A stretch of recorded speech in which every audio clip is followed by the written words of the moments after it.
Hai, and welcome back to my YouTube channel, Sakti Channel. Sudah sekitar 2 tahun aku kuliah online, dan aku bosan banget guys. Mulai dari teman-teman kuliah yang off-cam di kelas, sampai ngerjakan tugas sendirian. Aku itu sering banget ngerasa kayak perlu teman kalau lagi belajar gitu ya. Tapi aku juga sering ngerasa aku itu nggak perlu teman buat belajar atau ngerjakan tugas. Ya aneh juga sih ya. Tapi setelah berbagai macam pengalaman aku kuliah online, inilah tips kuliah online versi Sakti untuk kamu.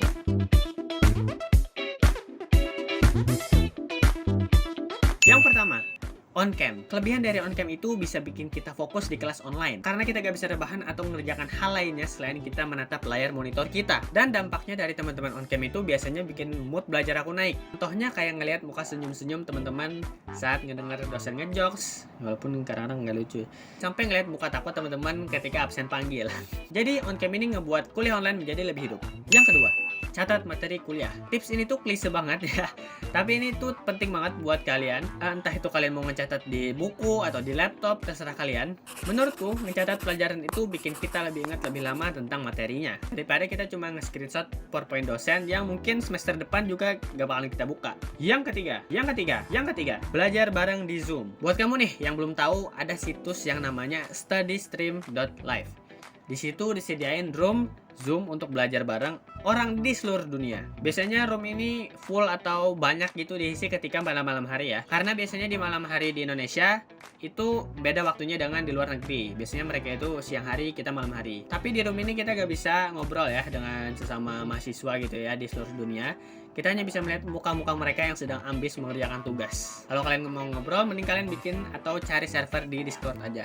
Dan studi stream ini jujur itu ngebantu banget buat aku kalau lagi ngerjain tugas ya. Karena aku bisa ngelihat orang-orang yang ngerjakan tugas juga. Jadi kita itu semua sama-sama pusing, tapi sama-sama juga ada berhadapan-hadapan gitu ya di Zoom. Ya bikin tambah semangat lah. Tapi kalau kalian bukan tipe seperti aku, tips ini mungkin nggak cocok buat kalian. Kalian mungkin lebih cocok ketika kalian belajar itu bareng sama teman-teman offline kalian gitu ya.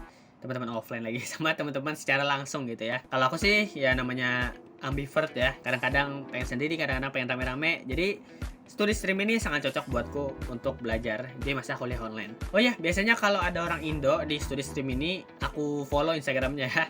Tapi kadang-kadang biasanya ada juga yang nge-follow Instagramku duluan gitu, di username Zoom aku gitu. Jadi seru sih, bisa nambah temen juga kalau mereka notice ya. Tapi kalau enggak ya benefitnya cukup sampai situ tadi. Jadi ada teman lah buat belajar gitu. Tips yang terakhir, istirahat jika kamu capek. Jujur dulu aku sering banget buat ngepaksain diri aku buat terus ada di depan monitor ya, entah itu belajar ataupun ngerjakan tugas atau nonton film dan lain-lain. Jadi misalnya nih setelah aku selesai kelas di Zoom ya, itu harusnya kita boleh istirahat gitu ya. Ini enggak, aku tetap di monitor gitu ya, entah ngerjakan apa kayak gitu ya. Harusnya kalian istirahat aja gitu. Jangan dipaksain ya untuk tetap terus di depan laptop atau komputer kalian. Karena hal ini ngebikin aku cepet capek gitu ya, dan malahan saat kuliah itu bikin aku jadi ngantuk dan akhirnya ketiduran dan akhirnya gak bisa ngerjakan tugas dan akhirnya dapat nilai rendah. Jadi kalau kamu udah ngerasa capek gitu ya, kamu istirahat aja ya, jangan dipaksain. Dari 4 tips tadi, jujur itu sangat membantu aku banget dalam menjalani kuliah online. Yang awalnya aku nggak fokus, terus jadi fokus. Yang awalnya aku cepet capek, jadi bisa tetap fit. Ya walaupun aku kemarin sempat kuliah offline selama 1 minggu dan akhirnya harus balik lagi ke kuliah online. Dan syukurnya aku punya pengalaman lah 2 tahun kuliah online, jadi ya udah terbiasa lah. Jadi bagaimana cara kamu kuliah online? Apakah kamu tipenya yang on cam atau yang off cam? Ataupun kamu nggak masuk kelas? Jadi silahkan tulis komentar di bawah. Dan jika kalian mau bertanya ataupun minta tips, silahkan tulis juga di komentar di bawah. Terima kasih, and until next time, stay kreatif. Bye-bye.